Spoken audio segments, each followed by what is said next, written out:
que alegria contar contigo. Será que pela primeira vez ou você já vem aqui toda quinta-feira? Você sabia que tem um exército? Eu gosto de falar que eu e minhas professores nós somos um exército, porque, gente, a gente muitas vezes vai contra muitas coisas que a gente tem que ouvir, sabe? Lá na escola.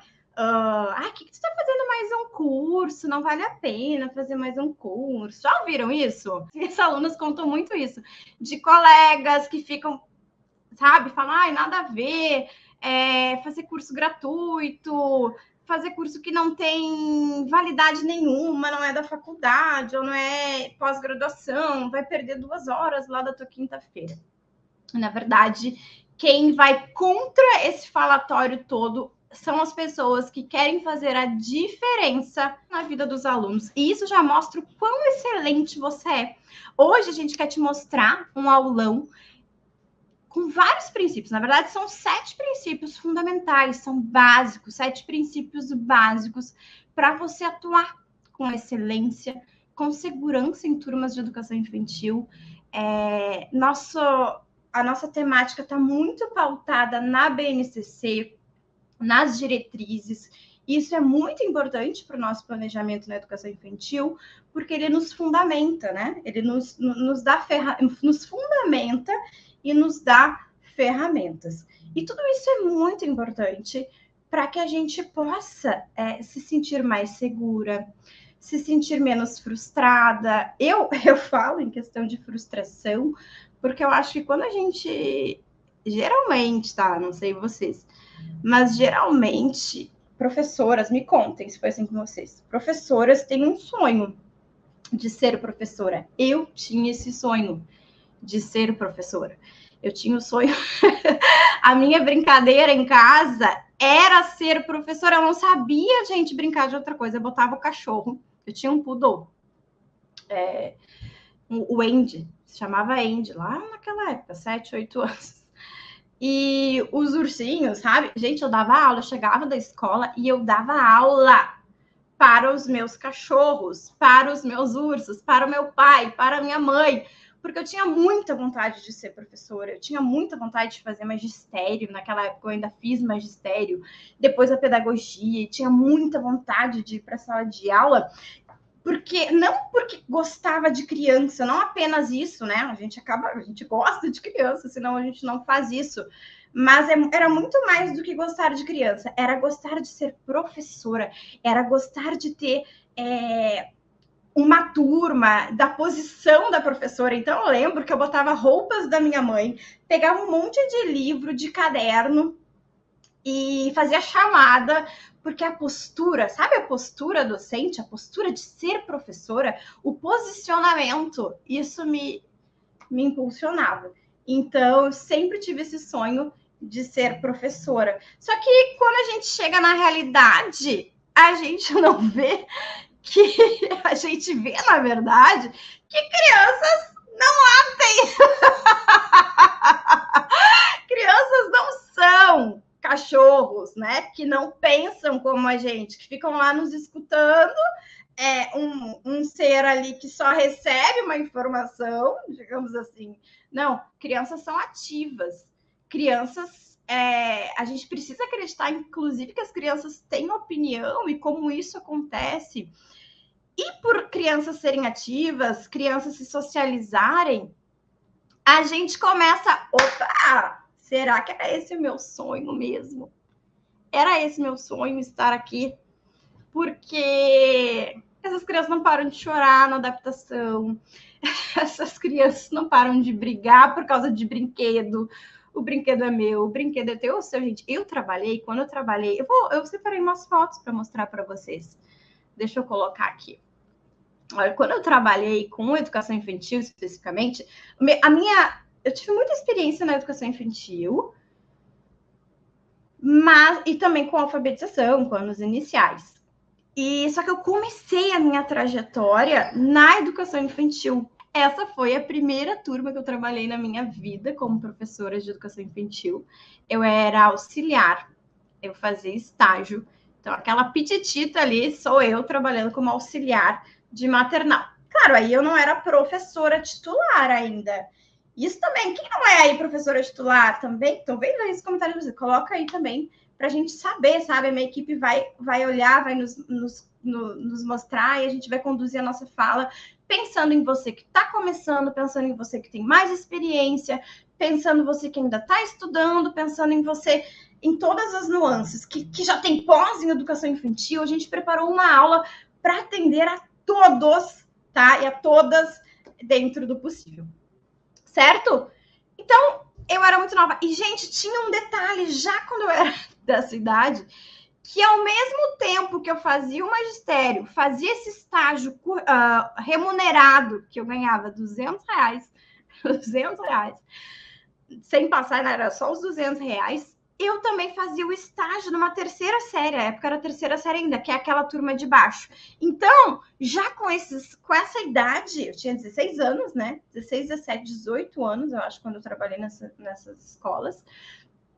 E eu tinha que conciliar 20 horas num lugar, 20 horas no outro lugar e estudar, fazer os relatórios do magistério de noite, fazer os materiais, fazer o planejamento, mandar para a supervisora. Então, gente, eu aprendi a vida sofrida de professora desde o início. E eu amava.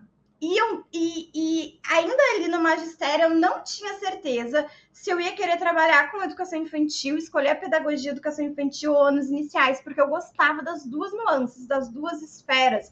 Eu sempre consegui me posicionar bem em questão de gosto mesmo, sabe? Eu tinha muita dúvida do que eu realmente queria fazer.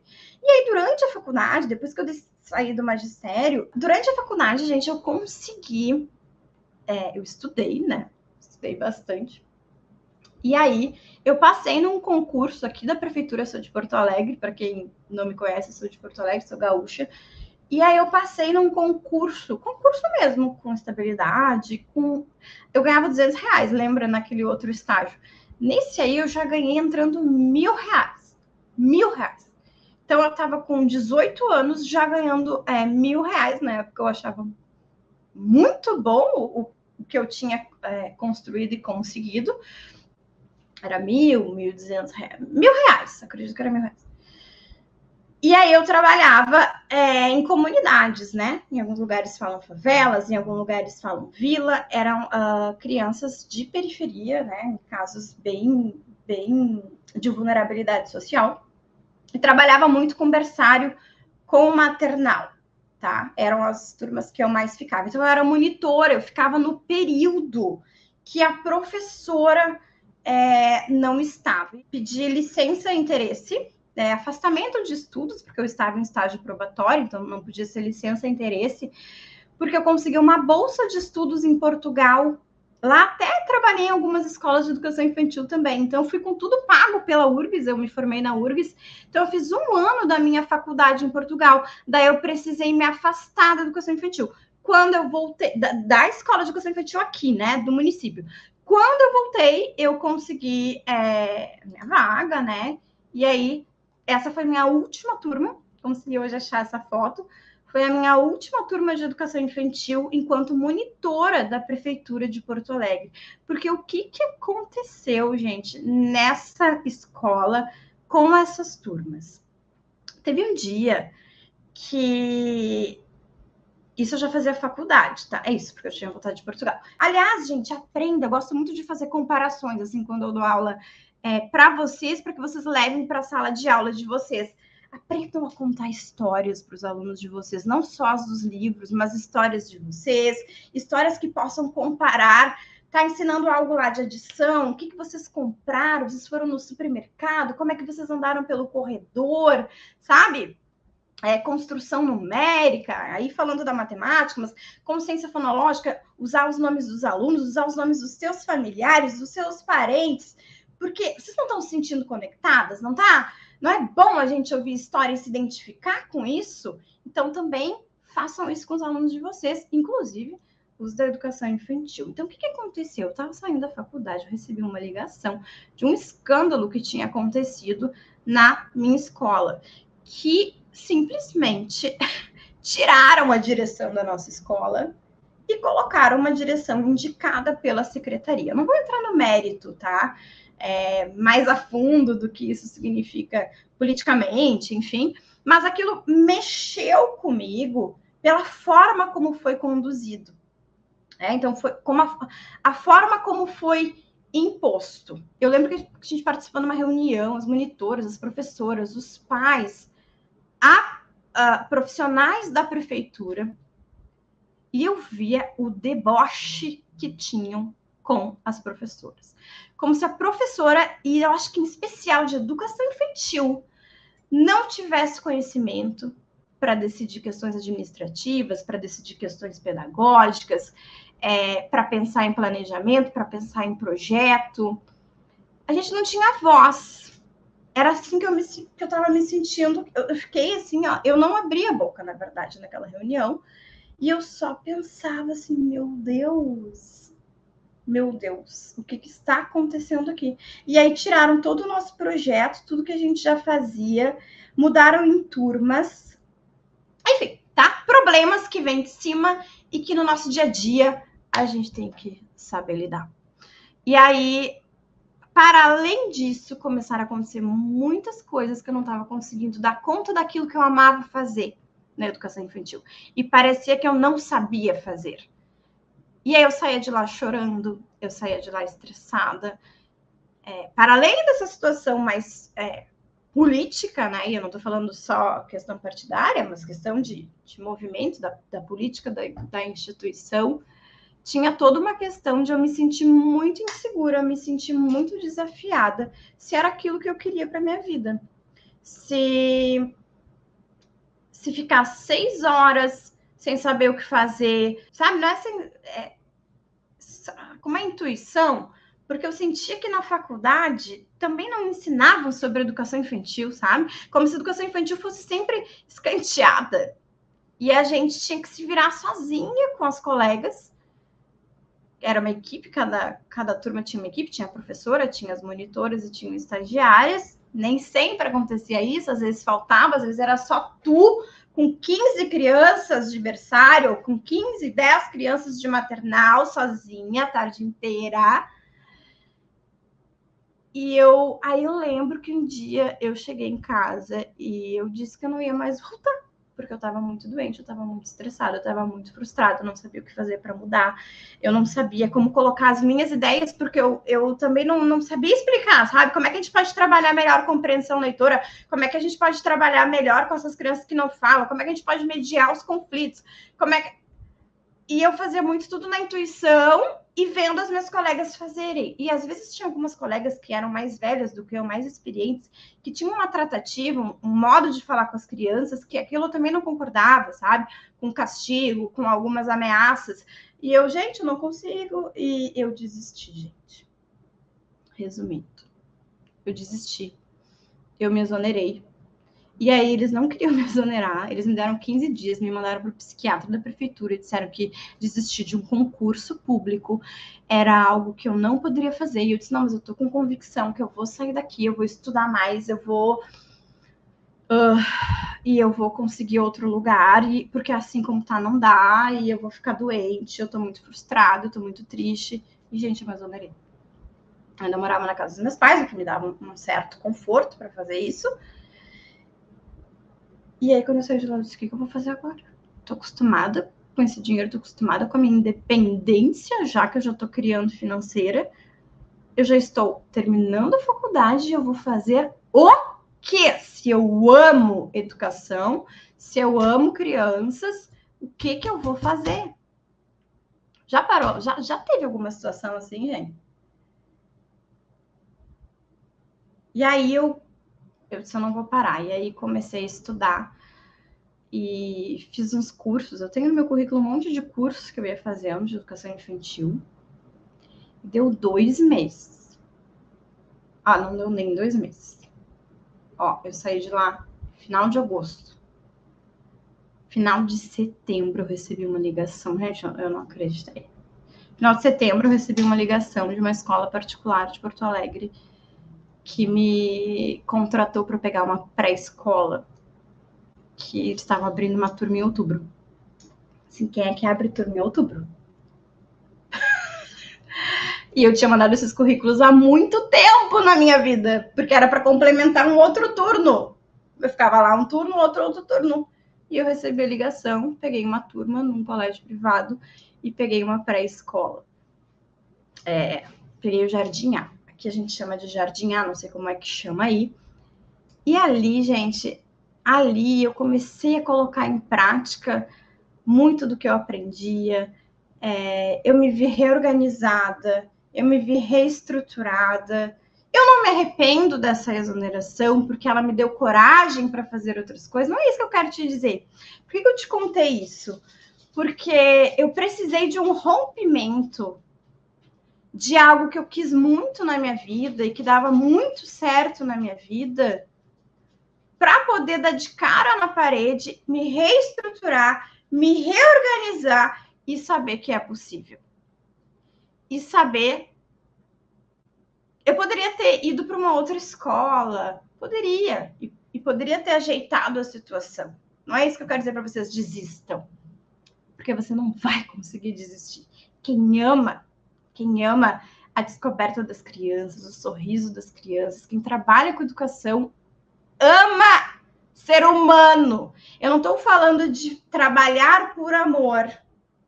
É importante amar o que a gente faz, diferente de trabalhar por amor, né? Quem trabalha só por amor é mãe, pai, que trabalha com os filhos por amor. Eu precisava de mais pessoas me mostrando quais eram os princípios fundamentais, como relacionar teoria e prática para conseguir me posicionar, para ter voz para falar.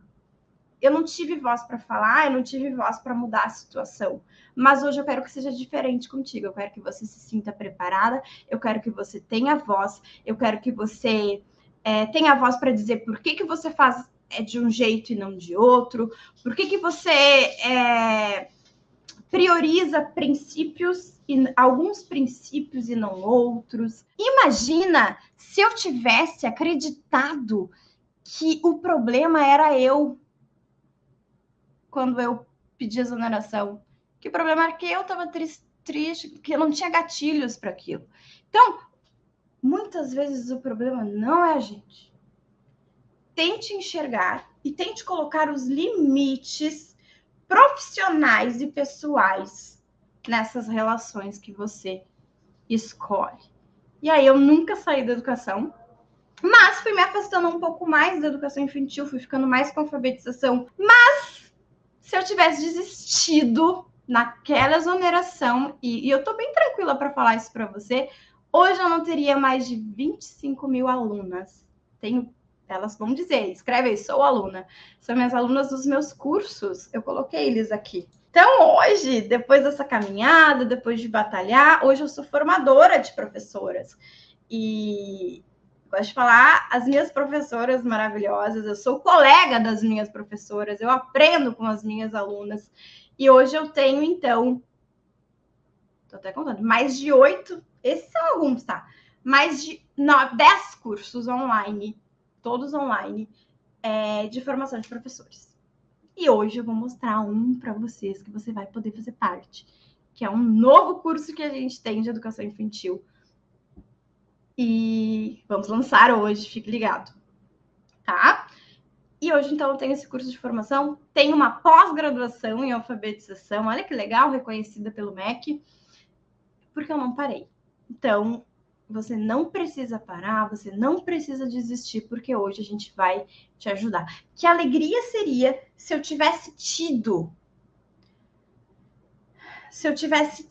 a oportunidade lá em 2010, 2011, lá em 2011, de ter recebido uma formação como essa, de ter entendido os princípios, 7 princípios, e ter levado isso para minha escola e ter argumentado mais com as minhas colegas para que a gente não agisse de determinadas maneiras que estavam me incomodando muito e que eu acabei não conseguindo ter voz para realmente mudar de fato a vida das crianças. Eu achei que eu não estava conseguindo fazer um bom trabalho. Então, se eu tivesse encontrado as meninas que vão estar aqui conosco hoje, tê-las escutado, né? Ter escutado, ter aprendido com elas, como vocês vão aprender hoje gratuitamente, talvez eu teria conseguido fazer mais diferença na vida das crianças e na vida do corpo docente, da direção que estava naquela escola. Então, para você ter mais voz, para você atuar com mais excelência,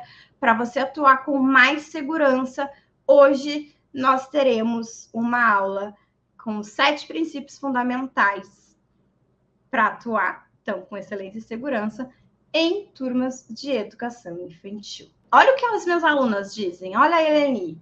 Amei a iniciativa de oferecerem esse curso, precisava muito. Comecei há 2 anos como orientadora pedagógica, mas toda a minha experiência docente sempre foi no fundamental. Então, me sinto muitas vezes perdida para orientar as professoras de educação infantil. Estou muito feliz. Já nessa primeira aula, aprendi tanto. Aula maravilhosa. Esse curso vai ser um divisor de águas na minha prática como orientadora, tenho certeza. Adorei a aula, muito esclarecedora, muito conhecimento. Minha visão sobre a educação infantil, a Dayana disse, foi repaginada, renovada depois dessas aulas. Obrigada. Adorando cada aula e registrando tudo. Preciso ler novos livros, autores que eu não conhecia, abordagens para pesquisar. Olha que legal, uma professora protagonista é assim. Ela não se acomoda, ela vai atrás demais, só a aula não basta para ela. Sejam bem-vindas. Gabi, as meninas são consultoras, professoras de formação, né? Formadoras de professoras. Vou deixar elas se apresentarem, mas fazem parte da consultoria Zelo e nós fizemos uma parceria aí. Meninas, sejam bem-vindas. Obrigada, Clarissa. Obrigada por essa super introdução. Eu sou apaixonada pela educação infantil, mas também muito apaixonada por ouvir professores e aprender com vocês. E depois eu acho que a Adri vai se apresentar, né, Adri? Mas acho que tu pode dar um oizinho agora aí. Só dá um oi para as gurias e guris que estão aí, e aí depois eu volto a falar. Tá. Oi, gente, boa noite. Então, eu sou a Adriana, vou estar aqui com esse time forte, né? A Clarissa, a Gabi, 2 grandes referências para mim também. Então, é um prazer, vou estar aqui com vocês essa noite. Mas mais adiante eu me apresento com mais tranquilidade. Então tá, gente.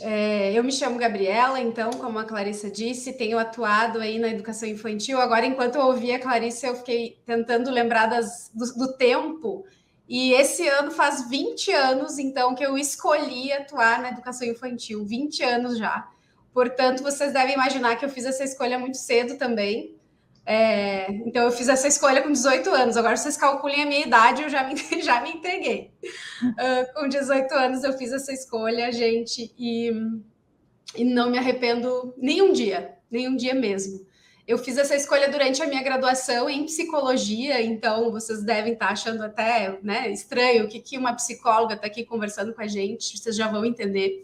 Mas foi no 2º ano do curso de psicologia que eu fiz essa escolha, por atuar com as crianças na primeira infância, que é, então, essa fase aí importantíssima da vida humana, o 0 a 6, e não só por atuar com as crianças, como também eu escolhi atuar na educação.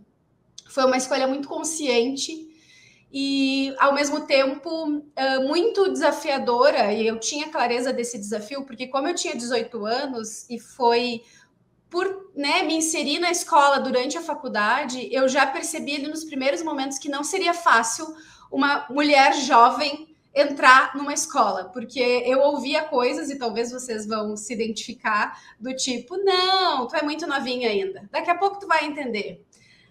Não, isso aí é só teu início, porque tu é super empolgada, tá na faculdade, daqui a pouco tu vai ver que as coisas não são bem assim. Ou também eu ouvia coisas do tipo... nós estamos aqui há mais tempo, então a gente sabe como tem que fazer. E eu sabia que ia ser bastante difícil essa entrada, seja pela minha idade, mas também porque o mundo da educação é muito complexo. Mas ainda assim eu fiz essa escolha, e eu fiz essa escolha também por 2 caminhos, assim, que eu acho que me definem muito até hoje. Como eu sabia que ia ser difícil para uma jovem mulher entrar nesse mundo, eu decidi seguir estudando e trabalhar ao mesmo tempo.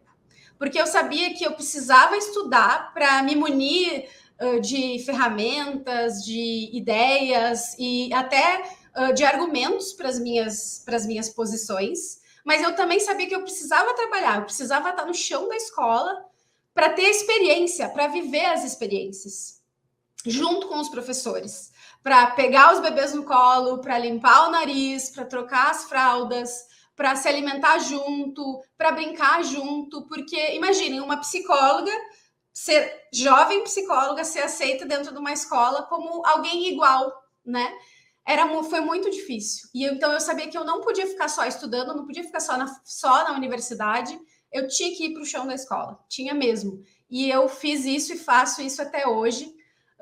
Então, passando, né, paralelamente fazendo mestrado, doutorado, e assim foi, e sempre na escola. Mas aí, uma coisa importante para contar para vocês é por que eu escolhi a educação infantil.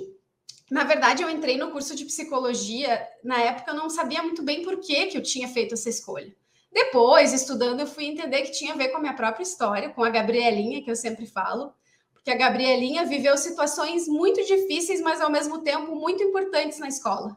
Num momento muito específico da minha vida, em que eu estava enfrentando uma transição, o nascimento de uma irmã, fiquei muito fragilizada, foi a minha professora que fez toda a diferença na minha vida. Porque foi ela que conseguiu enxergar a minha necessidade, foi ela que conseguiu compreender, foi ela que me colocou junto das minhas colegas, me ajudou a encontrar nos meus amigos também suporte e que me deu uma atenção individualizada extremamente importante. Hoje eu tenho essa clareza.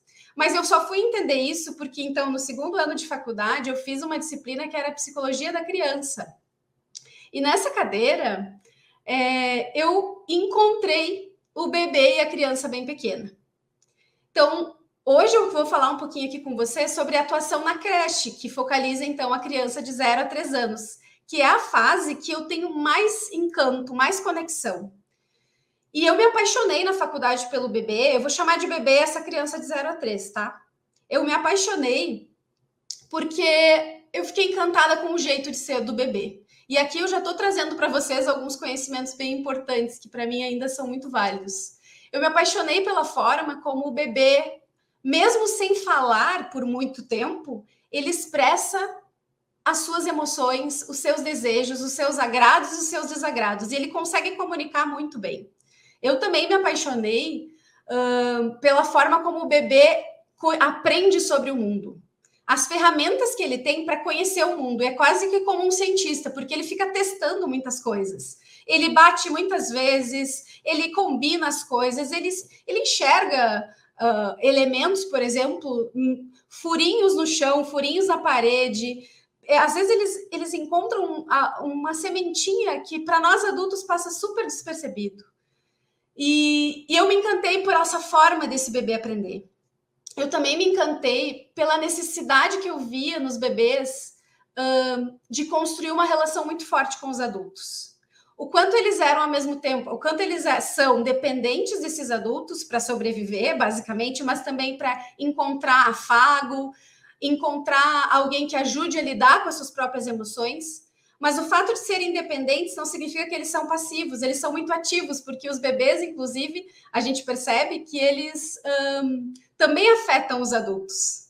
Inclusive, eles começam brincadeiras, eles puxam os adultos, eles trazem, às vezes, até mais leveza ou até um ambiente, muitas vezes, também mais pesado, porque eles demandam muito, né? Vocês estavam falando aí no chat que as crianças, então, né? Esse ambiente, as crianças choram, as crianças demandam, ou seja, elas são muito ativas.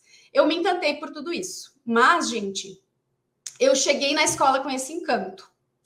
E quando eu cheguei na escola com esse encanto, eu pensava, minha missão como psicóloga vai ser ajudar, então, as escolas a potencializarem esse desenvolvimento desse ser que já tem muita potência e que, então, nesse ambiente vai poder se desenvolver, vai poder, então, encontrar, né, lugar para colocar toda a sua potência, a sua necessidade, enfim. Quando eu cheguei na escola, porém, muito jovem, eu encontrei um cenário um pouco diferente. Eu comecei a conviver com os bebês, conviver com os professores, conviver com os cuidadores, e eu percebi que, na verdade, quando a gente tem um ambiente coletivo de cuidado e educação aos bebês, os desafios são bem grandes.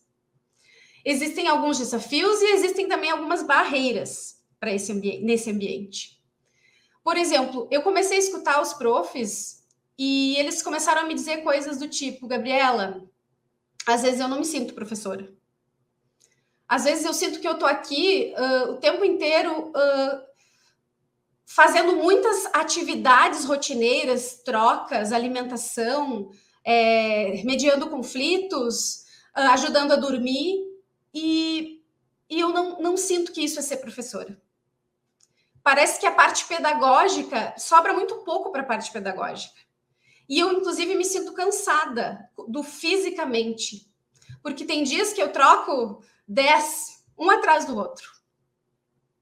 E eu sinto também que eu não sou valorizada como professora, porque parece que as pessoas me veem, as famílias, ou até mesmo as pessoas de fora, me veem como uma babá ou um cuidador, sei lá, sem menosprezar as babás, que são muito importantes, obviamente, mas as pessoas não me enxergam como professora. E eu também, gente, convivendo com os bebês e observando junto as profs, eu comecei a perceber que essa sensação de cansaço e até mesmo de desvalorização acabava tendo um impacto, sim, na qualidade das relações entre adultos e crianças.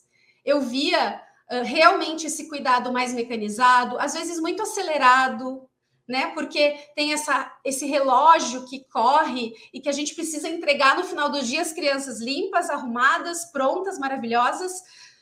Eu via muita ansiedade e eu via, diferente do que eu idealizei lá na faculdade, muitas vezes bebês ansiosos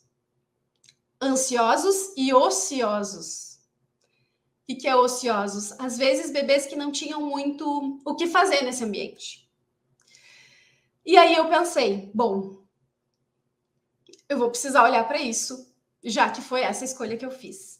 E eu, gente, o que eu fui fazendo então? Eu optei por seguir estudando, não só estudando sobre o bebê, mas estudando sobre como se dá o trabalho com crianças de 0 a 3 anos num ambiente coletivo. E como a gente pode organizar esse ambiente que é coletivo de modo que ele também consiga responder às necessidades de cada uma das crianças. Além de estudar, eu fui também entendendo a nossa legislação brasileira, o que a nossa legislação traz e como ela pode nos ajudar nesse sentido. E eu fui também conhecer muitos espaços de referência. Eu comecei a pesquisar onde é que tem no mundo, no Brasil e no mundo, lugares que fazem um bom trabalho com bebês. Eu fui visitar esses lugares, eu fiquei semanas observando esses lugares, conversando e aprendendo com os professores, que são sempre os meus maiores professores. Eu fui, então, também conhecer as escolas públicas, e aí eu vou dizer para vocês que eu me encantei de novo, porque eu comecei a perceber que existiam muitos espaços de educação pública que já tinham uma caminhada muito interessante nesse sentido. E eu acabei optando, então, gente, por trabalhar com as escolas, priorizando os espaços públicos e focar muito da minha contribuição com os bebês. Agora eu quero trazer para vocês, então, vocês já estão vendo aí na tela de vocês, uma sequência de cenas que eu mesma fiz num município de Glorinha, aqui do Rio Grande do Sul, que é um dos municípios onde nós trabalhamos. E essas cenas foram feitas na Escola Municipal de Educação Infantil Maria Selma.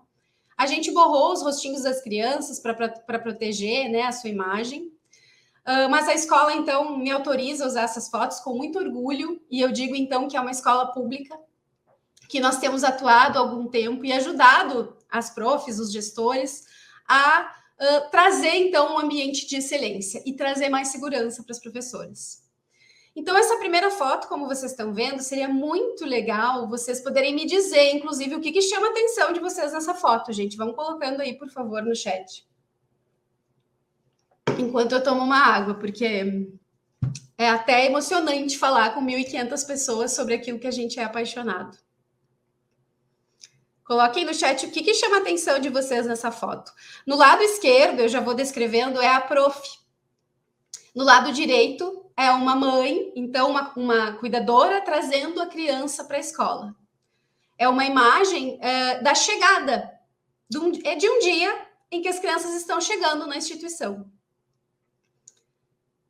E como vocês podem ver, a prof está recebendo a criança, junto com uma colega que já espera. E aí a Lucimara fala, né, que a profissional está acolhendo a criança estando na altura dela. Muito legal, Lucimara. Tu estás falando, então, da postura corporal desta prof. Uma postura que se coloca na altura da criança e que, ao mesmo tempo que acolhe a criança, dá um modelo para a mãe da forma como os adultos se relacionam com as crianças dentro dessa escola. Então, se vocês podem ver a mãe do outro lado, a mãe, de alguma forma, ela também se abaixa, como quem diz, sim, né? Eu vou também seguir a mesma pista que a prof está me dando, porque aqui nessa escola a gente cuida muito bem das chegadas. Então, as posturas aqui são fundamentais, gente. E essa criança que está pertinho da prof, ela parece estar um pouco acuada, um pouco com medo, com receio, mas é como se a prof dissesse para ela, eu estou aqui contigo para te acolher, te cuidar, mas ao mesmo tempo eu valorizo a tua relação com a colega. E é como se a prof e a mãe dissessem, não são só os adultos que acolhem e que recebem, as crianças aqui na nossa escola também recebem umas às outras, portanto as crianças também participam com o protagonismo desse momento de acolhida. E aí, gente, vocês estão vendo aí no cantinho, que a gente botou uns números, já são as pistas dos nossos princípios. Um primeiro princípio importante que essa cena nos mostra é o de que, na educação infantil, um dos grandes focos do trabalho dos educadores é o cuidado com as interações. As diretrizes nacionais curriculares para a educação infantil, lá em 2009, disseram para nós que o foco do planejamento, o principal foco do planejamento na educação infantil precisa ser a qualidade das interações e das brincadeiras, que a gente já vai falar das brincadeiras. Tá, Gabriela, mas como assim as interações? Eu planejo essas interações? Sim. Eu preciso pensar sobre essas interações. Eu preciso pensar sobre o meu corpo, como é que ele se coloca na relação com as crianças, que mensagem ele transmite para as crianças. Uma mensagem de um corpo distante da criança, que fica numa postura mais vigilante ou tarefeira, ou um corpo que acolhe e que recebe e que, de alguma forma, transmite a mensagem de que, às vezes, o adulto é diferente, tá um pouquinho... Às vezes, nós estamos numa posição mais desigual, porque, por exemplo, em alguns momentos, eu vou orientar as crianças sobre determinada regra ou sobre determinada questão do cotidiano. Mas, em muitas vezes, nós vamos estar iguais, bem próximos. E transitar entre momentos em que o adulto está um pouquinho mais diferente e o adulto está um pouquinho mais igual é muito importante do ponto de vista das interações. Outro ponto que eu quero ressaltar aqui nessa cena para vocês é essa questão do protagonismo das crianças, né? Então, se eu, adulto, entendo que não só a interação adulto-criança é um valor na educação infantil, mas também as interações entre as crianças, como eu tenho proporcionado ou propiciado momentos qualificados de interação entre as crianças? Isso também tem a ver com focalizar as interações como pauta do meu planejamento. Outro ponto importante, gente, é o lugar onde essa recepção está acontecendo. Vocês percebem que essa recepção não está acontecendo na sala de referência. Poderia estar, mas aqui o que eu quero ressaltar é que foi uma escolha pensada dessa instituição fazer a acolhida diária das crianças no espaço do saguão. E isso tem um motivo específico, porque como nós vamos ver, o espaço do saguão permite que os educadores ofertem diferentes oportunidades para as crianças e que eles próprios possam também ficar mais livres para receber. Então, por exemplo, imagine se fosse diferente, imagine se a escolha tivesse sido as crianças chegam enquanto eu estou contando uma história para todos. Aí chega um lá na porta, mas como eu estou contando a história, como é que eu vou chegar lá para receber dessa forma aqui? Então, não que a história fosse ruim, mas para o momento da acolhida é muito importante que o adulto fique mais livre para ele transitar, receber, se comunicar com a família, receber essa criança e poder oferecer para ela aquilo que ela necessita naquele momento. Para essa criança aqui, talvez o que ela necessitava era uma ajuda para o encontro com o outro colega. Mas talvez para outras crianças, como a gente já vai ver na próxima cena, a necessidade fosse outra. Então, a escolha do saguão, neste caso, tem muito a ver com essa ideia de ofertar um ambiente mais amplo, com múltiplas oportunidades e liberar os adultos para as interações. Pode passar o slide, por favor, Clarissa? Eu vou passar o slide, Gabi. Mas eu estou de boca aberta com o que tu acabaste de falar. Gente, e aí eu quero ressaltar uma coisa, né? A gente fala muito aqui na Escola Protagonista, as professoras da Escola Protagonista, e hoje tem uma professora da Escola Protagonista, sobre intuição docente, sobre obviedades que não são pensadas, sobre relações intencionais que a gente não sabe o porquê. Eu nunca tinha pensado em receber as crianças pequenas fora daquela sala que às vezes é pequena, era um dos problemas que eu tinha nessa última escola que eu trabalhei. E obrigada. Eu, assim, ganhei minutos na minha vida sentada aqui. É uma questão de disciplina e é uma questão de saber que a gente sempre pode aprender, né? E obrigada. Para mim, gente, já valeu. Eu gosto, tem coisas que a gente faz que às vezes já valeu eu estar aqui, né? Então, já valeu para mim. Muito obrigada. E a gente pode levar isso também para os maiores. Levar tanto para a pré-escola. Gente, a gente ainda vai falar especificamente da pré-escola aqui, tá? Não sai da live quem trabalha com os maiores. Gente, e aí, nesse mesmo momento que eu tirei aquela foto lá, enquanto aquela prof recebia aquela criança, tinham 2 outras educadoras sentadas num banco especialmente escolhido para que algumas crianças, vocês sabem, quando elas chegam é mais difícil a separação. Ou elas chegam mais cansadas. Tem aquelas crianças, por exemplo, que acordam muito cedo porque vêm do interior para chegar na escola. Então, algumas crianças precisam do colo, né? Não quer dizer que todas vão precisar do colo, mas algumas vão precisar. E não quer dizer que elas vão precisar do colo o tempo inteiro, porque às vezes elas precisam desse colinho mais que eu falo de abastecimento da gasolina, do amor. E depois elas voltam a brincar, né? Porque esse é um ponto bem importante. A criança de 0, eu vou falar aqui, a criança de 0 a 3, mas já vou me corrigir. A criança de 0 a 3, ela tem essa necessidade de reabastecimento emocional.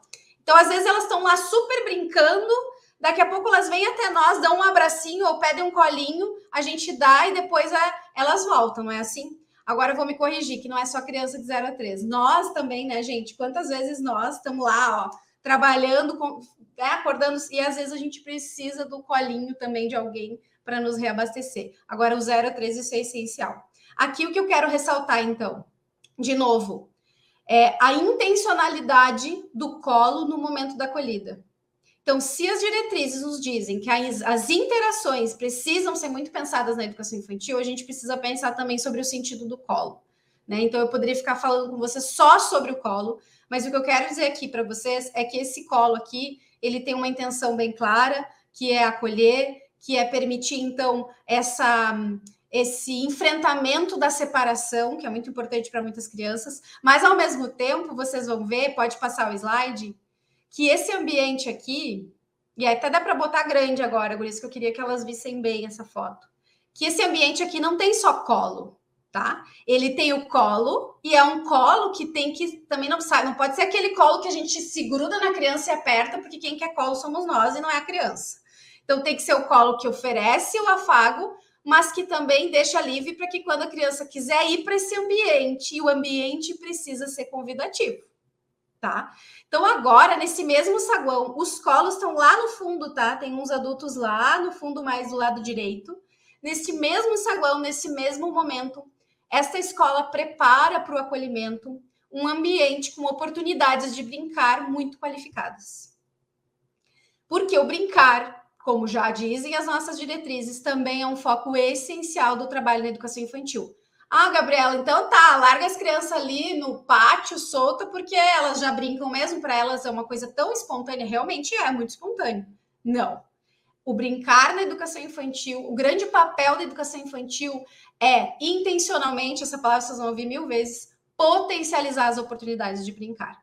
Aqui eu queria destacar para vocês algumas coisas dessa cena. Nossa, Gabriela, o que é isso em cima dessa mesa? Por que em cima dessa mesa? Então, essa escola escolhe ofertar algumas oportunidades de brincar para as crianças. Nesta mesa, nós vemos o quê? elementos da natureza, diferentes elementos da natureza, que são feitos de diferentes materialidades. Então, a gente vê madeira, a gente vê a pinha, lá mais no fundo, me parece que era, eu não lembro mais, pedras, mas também tem o plástico aqui. Quando eu falo em materialidades, estou falando do que é feito, do que as coisas são feitas. Ora, Piaget já nos dizia, né, que a criança de 0 a 3, ela aprende por meio da sua sensorialidade e do seu corpo. Se ela aprende por meio da sua sensorialidade e do seu corpo, é papel, é dever nosso, como educadores, ofertar múltiplas possibilidades. Então, aqui, gente, a gente tem chamado esses materiais de materiais não estruturados ou de largo alcance, que, a priori, eles não são brinquedos, mas nas mãos de uma criança eles se transformam em brinquedos. E olhem só, eles estão em cima de uma mesa. Por que eles estão em cima de uma mesa? Esta escola aqui, ela recebe crianças de 0 a 2 anos, especificamente, essa escola aqui. Então, nessa acolhida, podem chegar bebês muito pequenininhos, por exemplo, que não poderiam, talvez, ainda brincar com objetos tão pequenos ou que podem oferecer determinado risco. Então, elas optam por colocar em cima da mesa para que estes objetos fiquem ao acesso das crianças que já estão de pé e que, ao estarem também de pé, já tem a sua manualidade, ou seja, o brincar com as mãos também já mais estruturado. Então, por isso está aqui nessa mesa. Nossa, mas tudo isso pensado? Sim. Tudo isso é pensado, tudo isso é planejado. E aqui, gente, se a gente for pegar lá a BNCC, vocês lembram do campo de experiência espaços, tempos, relações, transformações? Essa mesa, ela está muito conectada a este campo de experiência, os objetivos de aprendizagem que estão lá. Que no 0 a 3, eles têm muito a ver com a gente dar oportunidade para as crianças combinarem objetos. Então, elas empilharem, desempilharem, elas poderem medir, fazer diferentes medidas e compararem pesos, por exemplo, né? Elas, por exemplo, colocarem uma coisa dentro da outra para testar também o tamanho das coisas. Esse tipo de objeto aqui, para as crianças de 0 a 3, ele é muito importante nesse sentido. Diferente, por exemplo, dos brinquedos mais prontos, que, sei lá, tu tem que apertar um botão só, que salta uma música, ou um próprio boneco. Os brinquedos prontos são também importantes, tá? Não me entendam mal. Mas a gente também oferta estes outros objetos que vão gerar mais aprendizagens dentro daquele campo de experiência lá que está previsto na BNCC. Tá? Então, isso aqui é muito importante. E outra, as crianças vão brincar com autonomia. Vão brincar com autonomia em que sentido? Neste momento da acolhida, elas têm aí a opção de ficar no colinho, de ficar um pouco mais perto, ou de explorar a partir da sua escolha autônoma, o que é uma experiência essencial. Ah, Gabriela, sempre tem que ser autônomo? Não, gente, claro que não. Há outros momentos desse cotidiano que talvez o prof vai fazer um convite explícito para as crianças, por exemplo, uma hora de contação de histórias, por exemplo. Agora, aqui, para a acolhida, que é o momento que eu escolhi, a oferta, neste caso, foi para uma oferta mais livre de escolha. Aqui vocês estão vendo que tem outros lugares desse saguão. Tem uma cabaninha no lado esquerdo aí que vocês estão vendo. Eu adoro essa foto porque esta cabaninha está atrás de um móvel e este móvel está preso na parede, tá? Preciso dizer isso para vocês. Isso é muito importante no 0 a 3, a segurança. E por que ela está atrás desse móvel? Ela está atrás desse móvel porque as crianças de 0 a 6, as crianças, tá? De maneira geral, elas gostam muito de construir as suas brincadeiras mais simbólicas, de faz de conta, um pouquinho escondidas dos adultos. É como se elas procurassem um refúgio para que a sua imaginação soltasse mais. Vocês não lembram como eu tive a minha infância meio solta assim na rua? Não sei vocês, mas a gente adorava brincar nos terrenos baldios, nas casas abandonadas. É como se naquele lugar, um pouco longe dos adultos, se criasse uma atmosfera lúdica que potencializasse a nossa imaginação. Então, isso tudo é escolha intencional de quem, gente? Dos educadores, dos professores, junto com seus auxiliares, com seus gestores. Isso não é aleatório, tá? Outra coisa bem importante dos esconderijos. Muitas crianças com autismo, por exemplo, ou com outros quadros, outras deficiências, muitas vezes elas também escolhem esses lugares um pouquinho mais afastados, porque às vezes a quantidade de crianças ou de barulhos atrapalha um pouco, as perturba um pouco, eu diria. Por questões que a gente não vai entrar, obviamente, aqui com detalhes. Mas ter espaços de refúgio é bem importante para que essas crianças também possam, se necessitarem, se desejarem, se organizar melhor dentro daquele espaço. Então, isso também é bem importante. Aqui também, então, eu falei de brincadeira de imaginação, a gente já foi para um outro campo de experiência da BNCC, né? Que é imaginação, escuta, fala, pensamento e imaginação, olha só. E aqui no lado direito, vocês estão vendo implementos, uma outra oferta para quê, gente? Corpo, gestos, movimentos, já estamos falando de outro campo de experiência da BNCC. As crianças de 0 a 3 são o corpo delas. Elas se expressam com o corpo, elas brincam com o corpo, elas aprendem com o corpo. A gente precisa ofertar oportunidades para que esse corpo, né, possa encontrar lugar, né, para o seu desejo. Então, isso é muito importante também. Tudo isso nesse saguão. Vejam o ambiente de aprendizagem pensado detalhadamente para o protagonismo infantil, para as relações entre as crianças, para o brincar e para as interações. Nesse daqui, eu queria enfatizar uma outra coisa bem importante, que é um princípio muito importante do trabalho na educação infantil. Quando a gente pensa em organizar um ambiente de aprendizagem, a gente também precisa pensar o que eu quero gerar em termos das interações, ou a gente fala dos tipos de agrupamentos. Eu quero gerar a possibilidade de algumas crianças brincarem sozinhas, se assim desejarem, mas eu quero gerar também a possibilidade de pequenos grupinhos de encontro para que as crianças possam se juntar um pouquinho mais. Talvez a mesa, as coisas, os objetos mais para motricidade possam gerar mais explorações individuais. Aqui, as profs colocaram no saguão também mesinhas com lápis, né, com riscantes, com papéis, para que se criasse ali um cantinho mais de grupo. Olha que interessante, porque o grupo também é importante. Então, elas ofertaram um outro tipo de arranjo, que é o pequeno grupo, que é um arranjo bem importante da gente pensar na educação infantil. Sabe por quê, gurias? Porque, às vezes, quando a gente está numa escola, num ambiente coletivo, a gente acha que tudo tem que ser coletivo. Tudo tem que ser todo mundo ao mesmo tempo. Todo mundo senta na mesma mesa no refeitório, parece aquele chão de fábrica, né? Aquele mesão, todos na mesma mesa, crianças de 0 a 3, que muitas vezes não conseguem ainda suportar o excesso de barulho, independente se tem algum diagnóstico ou não. Excesso de barulho, excesso de espera, todo mundo esperando, daqui a pouco estão se mordendo. E a gente quer fazer, todo mundo comendo na mesma mesa. A gente quer fazer a atividade, aquela bendita atividade que é difícil, porque tem tinta, que não sei o quê. Todo mundo junto, a gente quase se escabela. Gente, na educação infantil de maneira geral, mas agora falando do 0 a 3, é muito importante que as crianças tenham oportunidade de vivências em pequenos grupinhos. E muitas vivências também individuais, um para um com vocês. Então, pensar nos arranjos grupais é essencial. Gabriela, outro ponto, além dos arranjos, para ir fechando. Lápis, folha para os bebês? Claro, gente. Também lápis, folha. Mas vejam quantas ofertas. Vocês lembram daquele campo de experiência? Traços, cores, sons?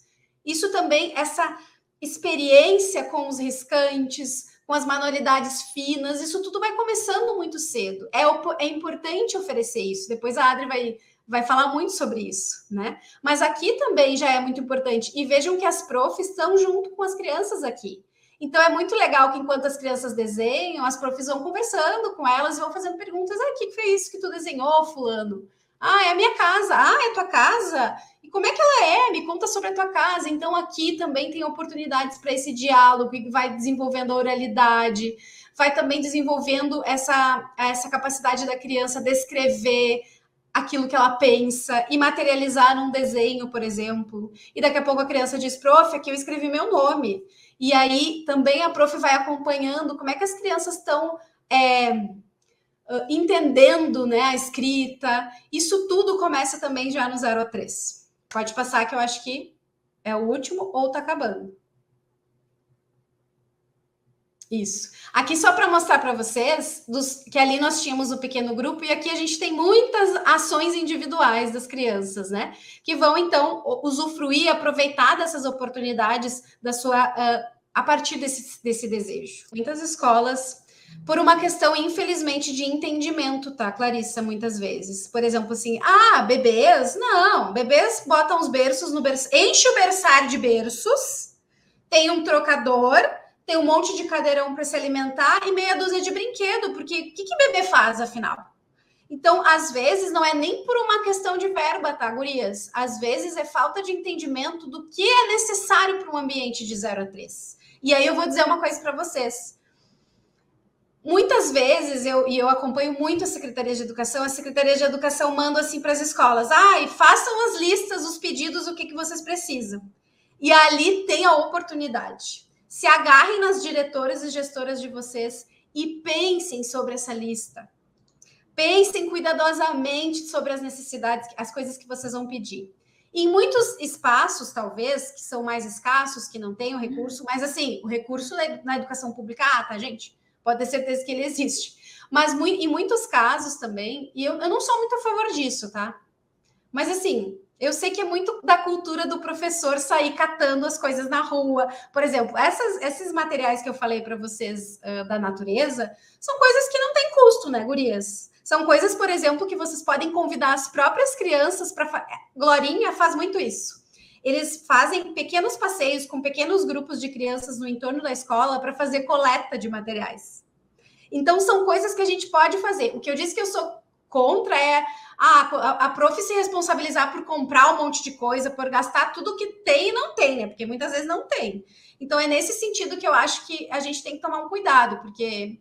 É difícil, né, gurias? Eu sei que o salário aí está muito longe do que eu acredito que deveria ser, porque, no meu entendimento, de todos os professores, desde o berçário até os professores lá do ensino superior, o que tinha que ganhar mais é um professor de bebês, tá? Para mim, isso é fato, e se o país entendesse isso, a gente ia ter um outro mundo, assim, eu diria. Mas, por outro lado, é isso. Eu acho que tem materialidades naturais, ou até mesmo a gente fala dos recicláveis. Eu não estou falando da sucata para jogar a sucata dentro daquela caixa, não. A gente organiza as coisas, né? Tem materiais que precisam durar, porque daqui a pouco a sucata as crianças vão quebrar, vão botar fora e aí o professor nunca mais traz sucata. Então, mas, por exemplo, aquele rolo, só um exemplo, aquele negócio do rolo de plástico que fica em volta do... Como é que é de fio, de linha? Sabe? A base do negócio de linha. Ai, gente, carretel de linha. Ajuda nós, gente, que quando chega na web, a gente quer essas coisas. Carretel de linha. Carretel de linha. Ele é durável. As crianças fazem coisas incríveis. Então, isso a gente pode fazer uma parceria com uma loja de aviamentos, sei lá, a gente, né? Então, são coisas interessantes que a gente pode conseguir e que são muito valiosas para o 0 a 3. Então, vamos agora chamar a Adriana, para falar dos 7 princípios se materializando na pré-escola. Que responsabilidade, hein, Clarissa? Depois de toda essa aula da Gabriela aqui e tantos comentários que estão surgindo, né? Acho que fica muito evidente o quanto a educação infantil ela é complexa. Sim, nós somos apaixonadas, sim, nós amamos, nós trabalhamos com muito amor, mas existem muitas barreiras, existem muitas questões, como o pessoal está levantando aqui no chat, que precisam ser modificadas no cotidiano da escola, nas concepções de quem gesta, na concepção de quem faz a educação infantil acontecer. E daí, então, quem sou eu nessa fila do pão, né? Eu sou a Adriana, estou aqui na fronteira do Rio Grande do Sul, quase no Uruguai, uma professora de educação infantil, de pré-escola, uma pedagoga, que vem de um município, então, muito tradicional. Talvez muitos de vocês se conectem com a minha experiência, porque aqui na minha cidade, e já fico feliz de ver que dessas 1.600 pessoas que estão aqui até agora, eu já vi 3 rostos conhecidos. Eu tô me sentindo assim, encontrei o meu grupinho na multidão. Bianca, Claudinha, Niege, minha ex-aluna aqui, né? Então, a gente fica sempre feliz porque dá aquele aconchego no peito, né?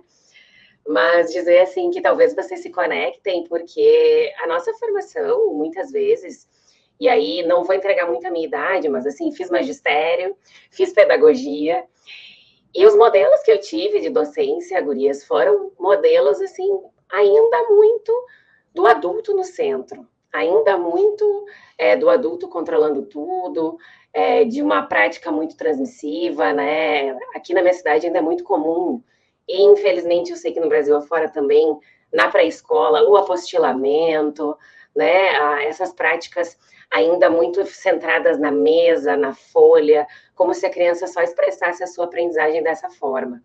Então, aprendi a fazer uma atividade para um conteúdo, a fazer um jogo para tal objetivo, mas não aprendi a olhar para as crianças. Não aprendi a desenvolver a minha capacidade de observação na minha formação inicial, né? Eu estou falando aqui. Então, aprendi que tinha que fazer folhinha, que tinha que fazer uma pasta de folhinha para entregar para os pais no final do semestre, porque era assim que a gente mostrava que as crianças estavam aprendendo. E aí, nessa aprendizagem toda de formação inicial, parecia sempre que o brincar na pré-escola era depois. Era se sobrasse tempo, era no final da tarde, ou era nos 15 minutos do recreio, às vezes, num contexto de escola de ensino fundamental. Então, eu vi que tem gente perguntando aqui se o curso só aborda de 0 a 3. Não, a gente vai sempre abordar a pré-escola também, em todos os módulos do curso, né? E eu vou estar trazendo aqui especificamente esse contexto da pré-escola, porque foi o contexto em que eu fui trabalhar e foi também o contexto em que eu tive a oportunidade de realizar os meus estágios, né? Assim como a Clarissa falou nos estágios dela, eu tive a oportunidade de, nos estágios, aprender com uma escola que fazia diferente. Então, eu sempre falo que foi o farol que me iluminou a perceber que a educação infantil não precisava ser aquilo, que a pré-escola não precisava ser daquela forma. Mas aí, quando eu cheguei, como muitos de vocês colocaram aqui nos comentários, na escola pública, tinha aquele grande desafio. E agora? Como que eu vou trazer para a escola pública esse cotidiano enriquecido? Como que eu vou trazer para cá esse olhar da criança protagonista, da criança que pesquisa, que é ativa, que não está esperando pelo adulto, mas que está lá inteira, né, que aprende o tempo todo? Como que eu vou? Por onde que eu começo, né? Aquela confusão, aquela angústia, aquela ansiedade que a gente fica de saber o que a gente não quer mais, mas de ainda não saber muito bem o que a gente quer, então. Como que a gente vai trabalhar, então? E aí, não tem passe de mágica, né, para dizer para vocês como que eu consegui sair desse modelo transmissivo e chegar num modelo mais participativo, mas acredito que tem sim algumas atitudes que a gente toma em relação à nossa construção enquanto profissional, a nossa profissionalidade, né, para vencer essas barreiras, né. Então, eu fui atrás de aprender, de estudar muito, de, assim como vocês, buscar incessantemente, continuo buscando até hoje, formas de me sentir mais segura, de me inspirar, sim, acho que a gente precisa se inspirar. Muitas pessoas colocaram sobre Regia Emília aqui nos comentários. Acho que tem muitas abordagens, muitas escolas, né, muitas formas de se trabalhar e que podem nos inspirar quando a gente está querendo dar esses passos e não tem ainda muitos repertórios. Mas, assim como a Clarissa também disse, a Gabi também, acredito que a gente precisa investir na nossa formação e buscar parceiros. E foi isso que eu fiz, e é um pouco disso que eu vou trazer aqui para vocês na minha narrativa hoje. Eu vou contar um pouco do chão da escola pública, de 4 a 6 anos, né? A faixa etária de 4 a 5 e a faixa etária de 5 a 6. Então, vou contar um pouco de como que isso se materializa. Como que é possível? Pergunta, Pode falar. mais inicial aqui, olha. A Lucinara ficou em dúvida se não seria 4 e 5 anos a pré-escola. A pré-escola começa aos 4. Isso, a pré-escola começa aos 4, né? Tem aqui na minha cidade, por exemplo, chama de pré-1, a faixa etária dos 4 aos 5, e pré-2 dos 5 aos 6. Né? A criança vai completar... Não seria só até os 5 e não os 6. Mas é que tem gente que completa 6 antes de ir para o primeiro ano, né? Exato. Naquele ano, né, no segundo ano de pré-escola, no pré-2 aqui, a criança vai completar 6 anos. E aí, no ano seguinte, ela vai para o primeiro ano. Tem muito essa dúvida em relação ao ponto de corte, né? A criança que completa 6 anos até 31 de março, ela já tem idade naquele ano para ir para o primeiro ano. Mas se a criança completa 6 anos depois de 31 de março, ela tem idade da faixa etária do pré-2 ainda, né? Então, por isso a gente fala dos 4 aos 6, né?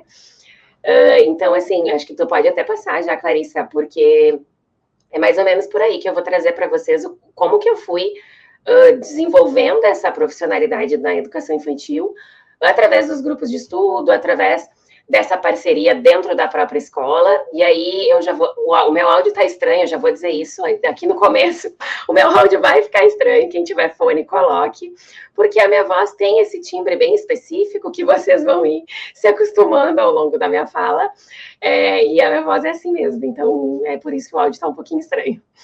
E quero de antemão dizer também que todas as fotos que eu vou usar aqui, que eu vou apresentar para vocês, são fotos de turmas que eu fui professora, então fotos de pré-escolas que eu tenho muito carinho, né, que fui professora regente, dos anos de 2020, 2021 e 2022, na EMEI Zezé Tavares, aqui de Bagé, tá? Então, eu começo trazendo essa primeira imagem, que vocês talvez se perguntem, nossa, mas um momento de alimentação?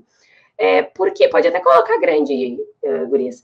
Porque é um momento de alimentação, vocês escolheram, né, a Gabriela trouxe momentos de chegada, e a Adri vai trazer momentos de alimentação, né? A gente quis, e foram escolhas, trazer para esse aulão momentos da jornada cotidiana, porque tanto as diretrizes quanto a BNCC vão nos dizer que a criança aprende nas interações, nas relações e nas práticas cotidianas. Então, muito além de pensar em atividades ou de entender que a criança só aprende naquele momento que eu planejei, a proposta tal, é entender que desde que ela chega na escola até o momento em que ela sai, ela está aprendendo. Que o currículo da educação infantil está nessas relações e na forma como nós organizamos todos os momentos da jornada cotidiana. Então, priorizar falar do momento de alimentação ou das refeições, especialmente na pré-escola, é entender que sim, esse momento precisa ser pensado com intencionalidade. E aí eu não perguntei, mas tem gente de pré-escola, tem bastante gente de pré-escola ainda aqui conosco. O que vem nessa primeira imagem que eu escolhi trazer de um momento de almoço, tá? Eu fui prof de manhã por muitos anos, no turno da manhã aqui, das 8 ao meio-dia. Então, o momento do almoço era um divisor de águas, né? Um carro-chefe na minha prática. E muitas vezes, inclusive, era um momento de incômodo para algumas pessoas da equipe, era um momento em que precisávamos convencer outros profissionais da instituição de como que as crianças são capazes nessa faixa etária, né, e muito antes também, a gente podia ter abordado as refeições desde o berçário, né? Já vi que tem várias pessoas de pré-escola aqui. Então, nessa imagem, a gente tem 2 crianças, tá? É uma turma de 20 crianças nesse ano, em 2022. E aqui tem um recorte de um refeitório de uma escola pública, então, que não tem um buffet. Vocês vão ver muitas vezes, né? Mas a minha escola não tem aquele buffet que a criança vai lá e ela alcança, se serve, que mantém aquecida. Na minha escola também nunca teve isso, né? Na minha escola pública. Mas nós adaptávamos a forma das crianças se servirem. Por quê? Porque a gente entende que aqui, nesse recorte que está aqui, tem uma série de habilidades e de aprendizagens acontecendo, né? Obviamente, aparece quando a criança tem a possibilidade de escolher o que ela quer se alimentar. Parece óbvio, mas às vezes não é, porque por muitas vezes eu trabalhei em escolas que todas as crianças chegavam no refeitório e os pratos estavam servidos, prontos, com as mesmas quantidades de todos os alimentos que tinha no cardápio já na mesa, e as crianças só sentavam, pegavam uma colher e seguiam comendo. E aí, toda aquela questão de eu não gosto disso, eu não vou comer nada, porque a lentilha está encostando no feijão e eu não quero. E aí, a gente já cria um ambiente de aprendizagem que atrapalha muito o momento da refeição, né, gente? A gente sempre faz um exercício de pensar. Se fosse eu ia gostar que colocassem no meu prato algo que eu não quero comer? Ou, se eu chego num restaurante, todo mundo se serve da mesma coisa? Todo mundo é servido dos mesmos alimentos, né? Embora tenham várias opções. Por que a criança precisa ser servida, então, na escola? Né? Então, esse é o primeiro ponto que eu quero levantar para vocês, né? O quanto essa autonomia de fazer escolhas se materializa também nos momentos de refeições, né? Então, ali tem algumas fotos de uma organização que nos demanda, então, por isso demanda a intenção, né? Ali eu já falei sobre a coerência com as diretrizes Eu já estou falando agora sobre a organização desse ambiente, né? Eu não tenho buffet, mas eu tenho uma mesa anexa à mesa em que as crianças sentam para fazer a refeição, em que se dispõem vasilhas, né? Com talheres, né? Com uma colher de servir, os pratos, para que a criança chegue, pegue um prato, vá passando e vá se servindo. Mas uma outra questão que é importante da gente abordar, eu já vi que tem uma pergunta aqui, né? Se não é interessante oferecer para que a criança possa experimentar. Sim, claro que sim. Mas é por isso que o adulto está ali, próximo, fazendo a mediação desse momento. Vendo com as crianças quando elas chegam, qual é o cardápio que tem hoje? O que tem hoje na hora do almoço? Vocês já provaram beterraba, por exemplo, né? Vocês já provaram salada de batata com milho? Vocês já comeram, né? Tal, o que tem hoje que a gente pode ir trazendo nesse momento como um incentivo, mas não como uma obrigação de já estar no meu prato, e que a gente vai desenvolvendo o gosto por provar. Quem sabe, quem vai provar um pouquinho hoje dessa salada que nunca teve? Quem vai provar, né? Então, como é que eu faço essa mediação desse momento de uma forma harmônica, de uma forma convidativa, né? Então, como é que eu oriento essa criança, por exemplo, sobre a quantidade para se servir? Porque é lógico que nos primeiros dias elas vão colocar bastante, porque a possibilidade de se servir gera esse interesse, né? De colocar, de encher no meu prato. Então, elas vão aprendendo a se alimentar daquilo que elas estão interessadas, a provar aquilo que elas não conhecem ainda, mas com uma mediação de um adulto mais experiente que está ali para ser um facilitador, para ser de fato, né, um mediador desse momento. Então, eu queria falar dessa organização que convida e que facilita, que ajuda essa criança a autonomamente se servir. Mas eu queria falar também daquela foto da direita ali, que é uma foto de um ano anterior, de 2020, antes da pandemia. Naquela turma tinha 14 crianças no turno da manhã, e ali a gente consegue ver algumas crianças já na mesa, se alimentando, já tinham se servido. Bem no canto esquerdo aparece um recorte de 2 crianças que estão se servindo, e à direita aparecem outras 2 crianças que estão se servindo de água. E aí, é justamente essa provocação que eu queria fazer para vocês. Onde está o adulto nesse momento, né? Eu estava num cantinho ali do refeitório que eu queria registrar esse momento para depois refletir sobre o quanto as crianças estavam avançando nesse processo de entender a refeição como um momento coletivo, como um momento em que acontecem relações também, né, entre elas. Então, observar o meu colega se servindo, observar o que tem de disponível, perceber como é que eu caminho com o prato na mão, né, já servido, os cuidados que eu preciso ter para isso. É totalmente diferente de eu já chegar no refeitório, me sentar e comer, né? Pode passar, Clarissa. Eu sei que esse é um momento que talvez toque em algumas problemáticas da gestão da escola, né? E que a gente precisa muitas vezes, como as gurias já disseram, ir encontrando argumentos para convencer os gestores a mudar. Às vezes é uma colega lá da merenda que tem uma recusa a isso, porque vão virar, porque vai dar sujeira, porque vai demorar mais, né? A criança não vai... Às vezes a gente quer que em 15 minutos 20 crianças almocem todas juntas e apressa isso de uma forma que, de fato, não se torna um momento de aprendizagem. Porque eu não estou nem vendo todas essas aprendizagens que eu estou falando até agora. Às vezes o professor não está nem percebendo que elas são importantes e por isso apressa. Porque o que importa é o que vem depois, o que importa é a atividade, né? Então, a gente vem tentando desconstruir isso, né, a partir das diretrizes da BNCC. Aqui eu trouxe também algumas imagens de outros momentos. Adri, eu tinha botado um comentário na tela e o pessoal acho que tirou sem querer. As gurias estão perguntando se o que vocês estão falando aqui, eu, Gabi e tu, se são conteúdos que vão estar dentro do curso com mais desenvolvimento, mais vídeos, mais fotos. Sim, né? Com certeza. Sim, vai estar. Tá? Com certeza. A gente está trazendo 7 princípios aqui e cada um desses 7 princípios são um módulo inteiro do curso, tá? Então, a gente já vai falar sobre isso. Quem quer o curso, escreve aí, quero o curso, e a gente vai te dar um desconto especial no dia de hoje. Então, aguarda aí que nós já vamos te dar mais informações. Eu sei que a ansiedade é grande, porque não é sempre que a gente encontra um curso online que você pode fazer da tua casa tão qualificado, mas calma o coração.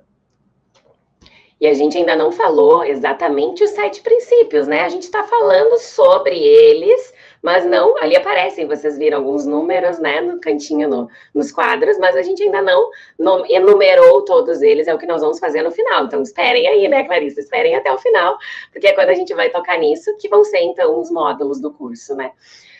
Então, só volta bem rapidinho. Então, eu só queria dizer que, para além do almoço, se a gente entende que o momento de alimentação, ele pode se transformar num momento riquíssimo, com muitas oportunidades de aprendizagem, não só o momento do almoço, mas o momento do café da manhã, o momento do lanche da tarde, as aprendizagens vão saltando aos nossos olhos, a gente começa a ver, né? Então, eu começo a ver que aprender a dosar a quantidade de margarina, de patê, que a criança vai passar na bolacha, no pão, enfim, é uma aprendizagem importante, que ali ela está trabalhando espaços, tempos, quantidades e relações, né, e transformações. Eu começo a entender que quando eu oportunizo que a criança se sirva do leite na própria xícara, o iogurte, o suco, o que quer que seja, no próprio copo, né, ela está também trabalhando habilidades motoras enquanto ela, né, se alimenta, enquanto ela cuida de si mesma, né? Então, ela observa para não virar, ela controla a força. E aí, eu não tenho, por exemplo, uma jarra pequenininha na minha escola. Aconteceu na minha escola pública, a gente não tinha dinheiro. O que a gente combinou? Vamos colocar a jarra grande com menos líquido dentro para auxiliar essas crianças a conseguirem se servir sem virar. Então, a gente vai criando estratégias para ampliar essas oportunidades de aprendizagem. É descascar uma fruta na hora da sobremesa ou na hora da própria fruta, eu não vou dar a banana descascada, eu não vou dar a maçã descascada, mas eu vou dar uma faca sem ponta, para que a criança de 5 ou 6 anos, e dos 4 também, ela já consegue, e ela vai aprimorar estratégias para descascar, para cortar essa maçã, né, a fruta que seja. E ali na última foto eu coloquei o menino limpando o prato, né? Então a gente não tinha outra vasilha, era uma panela velha, tá, gente? Aqui é vida real, escola pública, já falei. Era uma panela mais velha que não se usava mais para cozinhar e que a gente começou a usar para as crianças terem onde colocar os restos do seu prato. Por que isso é importante? Porque é cuidar. Primeiro, né, eu estou cuidando da organização geral do ambiente, desse espaço coletivo que é o refeitório, mas eu estou sendo responsável por isso. Então, não é largar o prato lá em cima porque a tia da cozinha vai limpar depois. Se eu já consigo limpar o meu prato e já deixar ele organizado, eu me responsabilizo, né? E a gente vai criando esse olhar para a vida coletiva, para além do eu, né? Pode passar agora sim, Clarissa. E aí, para além disso, eu escolhi 2 práticas que aconteceram, essa em 2021, no retorno da pandemia, e uma outra em 2022, em que eu me senti desafiada por estar em uma escola, eu não contei, mas a minha escola, de todas essas práticas, é a mesma escola, tá? Mas ela funcionava num prédio alugado, era uma escola conveniada, então ela funcionava sempre em casas adaptadas, tá? E aí, algumas casas não tinham condições para que a gente tivesse o refeitório como a gente gostaria, ou tínhamos muitas turmas usando o refeitório ao mesmo tempo, que não era o caso dos relatos anteriores, né? Os relatos anteriores era uma turma no refeitório, então a questão era organizar o tempo de qualidade. E nesse relato aqui de 2021, nós tínhamos um refeitório bem maior, então várias turmas iam para o refeitório ao mesmo tempo. E aí nós não conseguíamos manter essa prática das crianças se servirem pela logística de muitas crianças ao mesmo tempo no refeitório. E aí, incomodada com isso, né? Lembro que eu até conversei com a Gabi, disse, eu preciso achar uma estratégia, porque eu preciso manter o mínimo de autonomia para essas crianças escolherem o que elas querem colocar no próprio prato e, né, se manterem essa autonomia que elas tinham, embora elas não vão conseguir se servir. E aí, eu criei uma estratégia de que, antes de irmos ao refeitório, as crianças sabiam qual era o cardápio do dia, porque já na hora do café da manhã elas perguntavam, o que vai ter de almoço hoje? O que vai ter de almoço hoje? E aí, um tempo antes de irmos para o almoço, nós começamos, isso já no segundo semestre, por volta de setembro, a elaborar tickets. Tickets para que eu soubesse o que cada uma delas queria para o seu prato, já que não dava para eles irem lá e se servirem, então como que a gente ia fazer, né? Essa foi a estratégia. Só que para elaborar tickets, eu precisei avançar com eles em algumas habilidades, né? Então começamos desenhando o pedido do almoço. Então, gente, pedacinho de papel, post-it, resto de folha de ofício, aí eram papéis dos mais diversos, tá? Mas cortadinhas em tamanho de ticket. E aí as crianças, então, desenhavam. Hoje vai ter massa com guisado e salada de tomate. O que tu vai querer? Desenha no teu pedido. Aí as crianças desenhavam. E eu vou precisar que vocês coloquem o nome, porque senão eu vou chegar lá no refeitório, não vou saber de quem é qual pedido, né? Então, todo o trabalho com letramento, com uso social, né, da escrita, com um sentido. Então, o pedido era do ticket do almoço. E aí começamos a avançar. Daqui a pouco, o meu desafio para elas era: hoje o nosso cardápio é arroz, feijão e galinha. Vamos tentar colocar a letra que começa a arroz? Quem vai querer arroz? Vamos escutar. Então, todo o trabalho de consciência fonológica, das habilidades específicas, né, da leitura e escrita, a gente foi trabalhando dessa forma. E aí as crianças identificavam o seu ticket, muitas vezes esqueciam de colocar o nome e eu fingia que não via para dar o problema, né? Chegou lá no refeitório, e agora? Não sei, esse pedido aqui é só arroz, mas eu não sei de quem é. Faltou o nome, né? Então, a gente ia avançando. Até que fui traçando outras estratégias no quadro branco, escrita espontânea, né? E aí, esse hábito de fazer tickets foi proliferando em mim também estratégias que nem eu, naquele momento, sabia, mas fui criando e fui buscando formas para trabalhar com a leitura escrita, que também é uma questão que a gente aborda no curso e que muitas vezes parece que não pode. Que agora a letra não existe mais, porque se trabalha com o protagonismo da criança, e leitura escrita não faz parte da educação infantil. E aí a gente sempre diz, opa, né? Leitura escrita, sim, a gente precisa entender o modo como isso chega, para que não seja um modo de treinamento, de preenchimento de linha, né? De todo aquele trabalho esvaziado, mecânico, mas um modo com sentido. Aí ali eu coloquei algumas fotos, à esquerda tem 3 crianças, no refeitório, então, com seus tickets ao lado do prato, né? E aí eu preciso dizer para vocês que eles se achavam nesse momento, porque todas as outras crianças recebiam o prato pronto, a prof ia lá, pegava o prato no balcão e servia.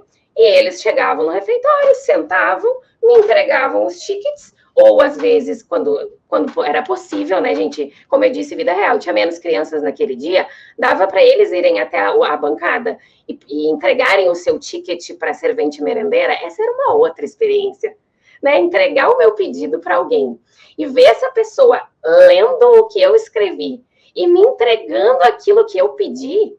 Isso é o ápice, assim. Inclusive, eu coloquei uma foto, né, antes, mas não falei, de uma das serventes merendeiras se sentindo impactada no primeiro momento, de ter que ler e ter que entender o pedido. Às vezes, é claro, elas tinham dúvidas, né? Porque a escrita não estava muito clara, a letra estava, né? E aí, depois a gente refletia sobre isso no próximo dia. Vocês perceberam que ela não estava conseguindo entender muito bem. Por que será que ela não estava entendendo o que o fulano escreveu? Né? Então, a gente já aproveitava esse momento para avançar nessas habilidades. O Adri é o suco do letramento, né? Eu, assim, dito isto, a Adri dizendo isto, não sei como é que eu falo disso, dito isto pela Adri, este é o conceito de letramento. Amém? Próximo. Não preciso mais explicar nada o que é alfabetização e letramento. Mas aqui a gente tem o puro suco do letramento e, na verdade, da alfabetização e do letramento. Parece que a gente não pode falar a palavra alfabetização. Jura que eu ia convidar professoras para fazer essa parceria comigo que achasse que não poderia ter letras, né? Logo Clarissa Pereira, que algumas pessoas já me conhecem. Então, mas em que ponto é a alfabetização, gente? A alfabetização, ela é um processo. Quando a gente entende que a alfabetização é um processo e que ela tem uma hierarquia, a gente nem discute mais se pode ter letra ou não na educação infantil, porque daí a gente vai saber o que pode ter na educação infantil em relação à alfabetização e letramento. Então, quando ele está fazendo a escrita das letras, é uma tentativa de alfabetização, né? De aprendizagem do sistema de escrita alfabético. Quando ele usa a funcionalidade dessa escrita para fazer o seu pedido e a sua escrita é real, alguém lê e entrega algo real, é o puro suco do letramento. Eu tenho 3 aulas específicas sobre alfabetização e letramento dentro do curso de educação infantil da Escola Protagonista, que a gente vai abrir as vagas hoje, dando exatamente o que você tem que trabalhar na pré-escola, os objetivos de alfabetização, letramento e consciência fonológica dentro da pré-escola. Muito bom, Adri. Adorei. Eu também me emociono. Alguém colocou aqui nos comentários que se emociona, eu também me emociono, porque é a flor da pele ver isso acontecer, né? Ver tanto sentido para as crianças no que a gente está vivendo. Essa é a educação infantil que a gente acredita. Essa é a educação infantil que as diretrizes e a BNCC trazem, né? Por isso que se fala na pesquisa, no sentido, na investigação, na criança protagonista. É isso, né? Então, é a vida, é entender que elas não vão escrever perfeitamente o pedido do ticket, né? Com todas as letras grafadas, sem espelhar nada. Não é isso, é entender na educação infantil a função social e é avançar nessas habilidades que a Clarissa disse muito bem aqui, né? Que é a especialidade dela, né? A gente está aqui com uma especialista. Mas é como que eu, na educação infantil, trabalho também, não negligenciando isso, né, gente? Porque isso parece que não pode mais. Parece que é proibido, e não é proibido, porque a leitura e a escrita, elas fazem parte do mundo da criança, elas despertam o interesse da criança, as crianças se perguntam sobre a leitura e a escrita. A gente é que categoriza tanto, tem que aprender primeiro as vogais, tem que aprender primeiro não sei o que esvazia de sentido, né, do porquê ler e escrever. E aí, só para terminar, à direita tem uma imagem de uma criança recortando numa lista, é porque no meio desse caminho eu entendi também que não é só a escrita, né? A escrita do ticket, a escrita do traçado da letra, a ordem das letras, onde começa, onde termina, mas que eu também podia desafiá-las a, por exemplo, eu ser a escriba e elaborar uma lista com os pedidos das crianças e depois entregar para elas essa lista e desafiar. Tu encontra o teu pedido nessa lista? Onde que está o teu nome aqui? Onde que está o teu pedido? Porque a gente precisa separar, eu só tinha esse papel aqui compridinho e precisei escrever um embaixo do outro. Vamos separar? E aí eu já trabalho, né, o recorte, enfim, tantas outras habilidades. Então, pode passar, Clarissa, para não me estender, que já são também 20 para as 10, né? A gente está chegando no final, mas acho que a cereja do bolo, talvez, eu vou trazer agora, que é quando até dizer, Clarissa, esse conteúdo não tá lá no curso. Esses exemplos eu trouxe só aqui para live, mas eu trouxe outros lá e a Angélica também no módulo junto contigo. Mas esses são, assim, um presente para quem veio ficar com a gente aqui hoje, tá? Da minha trajetória profissional na pré-escola. E aí quis trazer esse último exemplo, porque é da última... Essa foi... Tá me vendo? Essa foi uma pergunta que fizeram sobre os slides, sobre a aula de hoje, se ia ficar salvo, se iam poder disponibilizar. Quem é aluna da Escola Protagonista, que vai entrar hoje para a Escola Protagonista, porque vai ter esse curso de educação infantil dentro da Escola Protagonista, vai receber esse material, tá? Então, vai estar no curso, então, vai receber esse material e essa aula gravada dentro da Escola Protagonista, como a gente faz para as meninas que não conseguem estar. Ah, que ótimo. Então é isso, é um presentão mesmo, né? Sempre vai complementar. Mas lá eu também trouxe vários outros exemplos ligados a isso, né? E aqui eu quis trazer, então, essa cereja do bolo, que foi o quê? No ano de 2022, então, com uma turma de nível 2, de 5 para 6 anos, trabalhando nessa perspectiva das crianças serem as protagonistas, de muita pesquisa, de muita participação delas na organização desses momentos. Alguém colocou aqui, a vida cotidiana, né? É isso, quando a gente enxerga que essa vida cotidiana precisa ser planejada, a gente amplia essas oportunidades de aprendizagem e as crianças nos mostram o quanto isso está sendo interessante, o quanto essa experiência está sendo significativa para elas. E nessa turma, então, ao longo do ano, as crianças foram percebendo que elas podiam dar sugestões, que eu ia ouvir e me interessar pelo que elas me diziam, e que, muitas vezes, digamos que seus sonhos iam se transformar em realidades.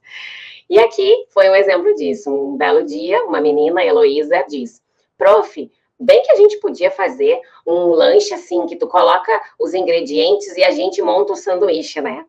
E eu fiquei com aquilo na cabeça por alguns dias e pensei, como vamos aproveitar isso e ampliar isso ainda mais para além do fazer o sanduíche, para além do que tudo isso já representa, né? E aí, criamos um pequeno grupo, então, né, quando a Gabi diz que a gente trabalha nos ambientes de aprendizagem, é isso. Pensamos no refeitório, na organização dos materiais, na organização do que terá esse sanduíche, dessa ideia, dessa criança, para enriquecer o momento de alimentação, mas pensamos também, o que mais? Quem vai ser responsável por essa organização junto com a Heloísa? Porque não dá para os 20 irem lá organizar esse refeitório. Então, isso é o trabalho em pequenos grupos, né? Isso é uma parte do trabalho em pequenos grupos, né? Na verdade. Pensar quem são as crianças que eu posso mobilizar, que algumas que já estão demonstrando conhecimentos em relação, por exemplo, à leitura e à escrita, estão desejosas por oportunidades de escrita, e outras que podem ser incluídas nesse pequeno grupo para aprender com elas, nessa espécie de zona de desenvolvimento proximal aí que o Vygotsky nos diz, né? Então, eu escolhi algumas crianças do grupo e convidei, junto com a Heloísa, para serem as responsáveis por organizar esse café da manhã do sanduíche, então, da Heloísa. Mas, para isso, elas tinham um desafio. Além da gente fazer a lista do que iríamos precisar para esse sanduíche, né? Então, escrevemos no dia anterior, porque eu precisava comprar esses ingredientes. A gente não tinha na escola, às vezes isso acontece, né? Eu precisava também pensar como que essa mesa vai estar posta. E aí, para isso, fizemos a lista, comprei os ingredientes. No dia seguinte, então, me reuni com esse pequeno grupo e pensamos, a gente precisa organizar a mesa. Quem sabe a gente coloca uma plaquinha dizendo o que é cada um dos ingredientes que a gente vai ter para o sanduíche. É claro que para fazer isso, esse trabalho em pequenos grupos, eu preciso de um apoio junto comigo. Então, se eu não tenho alguém, uma parceira, uma auxiliar de turma, muitas vezes, gente, na minha realidade de escola pública, era a coordenadora da escola. Então, por isso se planeja com antecedência, por isso se comunica as coisas e se vê. Tem alguém de outra turma que pode vir, ficar um tempinho aqui, tal dia, tal horário, para eu organizar isso com as crianças? Às vezes é a diretora que vem. Então, assim, é um quebra-cabeça, mas porque todo mundo está pegando junto para que isso aconteça, porque entende que é assim que se faz a educação infantil. Então, não é só, vou trabalhar com um pequeno grupo e vou largar o restante das crianças, né? Então, eu precisava ir até o refeitório, né? E aí, as crianças, então, elaboraram essas plaquinhas, e aí ali tem várias, tem o pão, tem o requeijão, tem o queijo, tem o presunto, numa escrita mediada, né? Poderia ter sido uma escrita espontânea, em várias vezes durante o ano foi uma escrita espontânea das crianças, mas nessa altura do ano, isso já era novembro, eu queria ver quem já estava levantando hipóteses, quem já estava conseguindo, né, grafar sílabas. E aí, teve uma das crianças, que foi o Lázaro, por exemplo, que escreveu requeijão, e eu vi ele escrevendo o re, e aí colocou o que, e aí ele dizia re, que, mas eu não sei fazer o jão, me ajuda, prof, como é que faz o jão, né? Então, faltaram letras ali, faltou o u e o e, mas tudo bem, né? Uma escrita que ele estava me mostrando já o que ele tinha desenvolvido. E aí organizamos, então, essas plaquinhas depois, e aí depois o pequeno grupo convida, então, o restante da turma para vir até o refeitório, para organizar e se servir, montar esse sanduíche. E alguém disse aqui nos comentários que às vezes as crianças não querem comer na sua escola e só querem brincar. E eu preciso dizer para vocês que quando a gente trabalha assim, oportunizando que as crianças verdadeiramente participem dos momentos das refeições, a gente ganha e muito no interesse e no desejo delas por se alimentarem, por provar, porque elas estão ativas nesse momento, porque elas estão, de fato, participando, né? Pode passar, Clarissa, para eu me encaminhar já para o finalmente. Porque eu acho que até agora o pessoal deve estar dizendo, Adriana, muito legal, assim, tudo isso que tu e a Gabriela trouxeram dos momentos da jornada cotidiana, mas e o planejamento? Como que isso vai parar no planejamento? Isso é planejamento, né? Então, quero dizer para vocês que por uma questão lógica de tempo, né, Gabi, a gente precisava ter um recorte aqui. Então, a gente entende que essas dúvidas maiores, com certeza, vão estar sanadas lá no nosso curso, mas que a gente precisa dizer alguns pontos sobre isso neste momento, né? O primeiro é da gente pensar qual é a nossa concepção de planejamento. Se a gente ainda entende que o planejamento é o planejamento por atividades, e a gente não entende que precisa olhar com uma lente bem apurada para todos os momentos da jornada, de fato, talvez esses momentos se tornem invisíveis e não oportunizem para as crianças tantas possibilidades de aprender como nós trouxemos aqui na noite de hoje, né? Então, acho que o primeiro ponto é esse, é pensar o que é planejamento e pensar, será que o meu instrumento de planejamento que a gente usa lá na escola tem espaço para que eu pense sobre isso? Ou a gente precisa mexer nesse instrumento de planejamento? Tirar esse gesso aí, que às vezes está nos aprisionando, e abrir espaço para olhar para isso também, né? E aí, acho que o segundo ponto... Pode falar, Gabi. Eu só vou te interromper um pouquinho, porque eu acho que a gente pode deixar essa pergunta para o pessoal, sabe? Como é que se planeja isso tudo? Como é que faz para planejar, né? Se não é focado na atividade, como é que a gente faz, então? E óbvio que a gente não vai responder isso hoje, mas o curso tem um módulo só sobre isso, a Clarissa vai falar agora.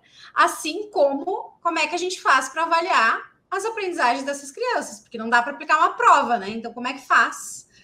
Nesse cotidiano tão rico em que as aprendizagens acontecem o tempo inteiro, como é que a gente constrói uma documentação e uma avaliação que, de fato, consigam capturar tudo isso que acontece?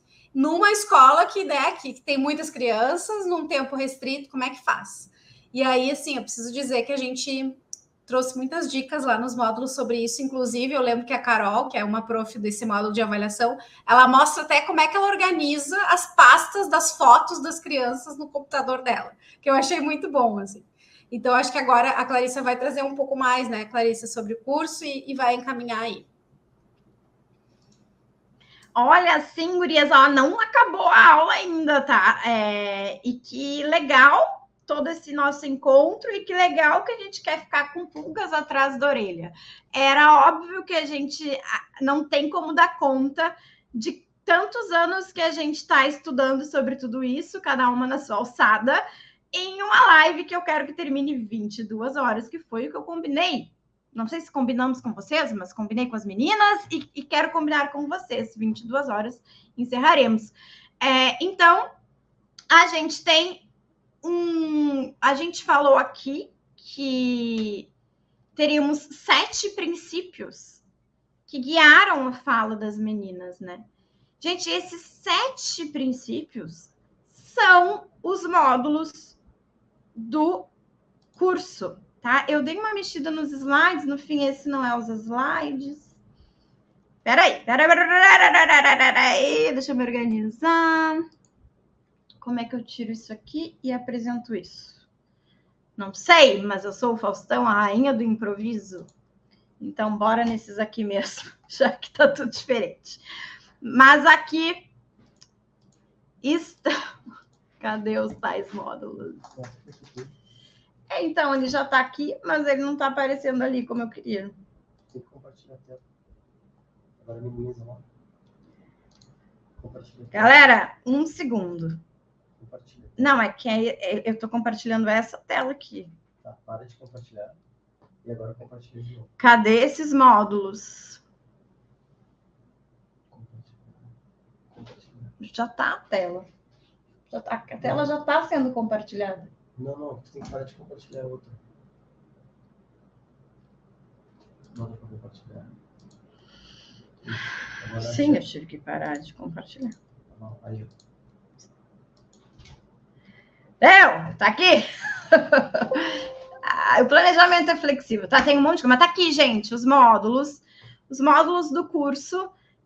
Então, 7 princípios, temos 7 módulos dentro do curso de Educação Infantil da Escola Protagonista. Temos um novo curso na Escola Protagonista, que é o EDIP, Educação Infantil na Prática. E aí a gente tem 7 módulos que são princípios que ficaram embasados no que as meninas trouxeram hoje. Então, imagina, se com o que elas trouxeram hoje, tá? Hoje eu tô gerenciando tudo aqui, tá? Geralmente eu tô na fábrica, então sou eu que vou tirar as gurias agora, ao mesmo tempo que eu tenho que pensar no meu raciocínio e tá tudo certo. Para vocês, pra gente conseguir se enxergar melhor. Então, a gente, esses 7 princípios que estão por trás das atividades, imagina tudo que vocês tiveram de ideias hoje num momento de aulão de 2 horas, se transformando num curso de 200 horas, tá? O curso, vocês vão ter um certificado de 200 horas de participação que isso não inclui só aula gravada, as aulas são rápidas, de 20 a 30 minutos, no máximo 40 minutos de aula bem objetiva, né? A aula acaba sendo mais objetiva, com materiais disponibilizados para vocês, com textos complementares também, certo? Então, esses 7 módulos que estão aqui, da LDB, a BNCC, as questões das diretrizes, organização dos ambientes de aprendizagem, acompanhar as experiências das crianças, planejar e investigar com as crianças, avaliar e documentar, como elas trouxeram agora, letramento, escrita e conhecimentos matemáticos, nem falamos da matemática aqui hoje, imagina.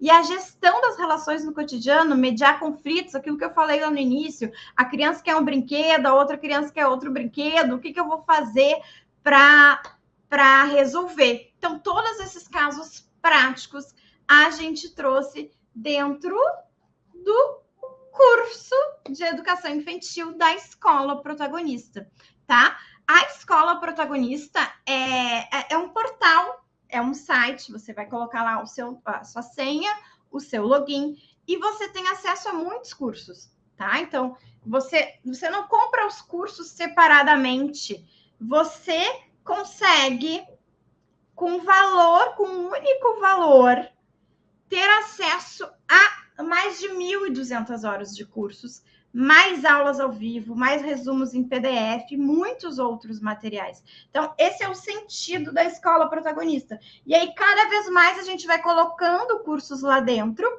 e você não precisa pagar mais por eles quando eles fazem parte da Escola Protagonista. Então, quem é aluna da Escola Protagonista já sabe que está recebendo esse curso hoje, está entrando um novo curso na Escola Protagonista, assim como tem outros lá dentro, certo? Então, se você é professora de educação infantil, tem 2 cursos maravilhosos já lá dentro, que é o EDIP e o Play. O Práticas de Leitura e Escrita na Educação Infantil, certo?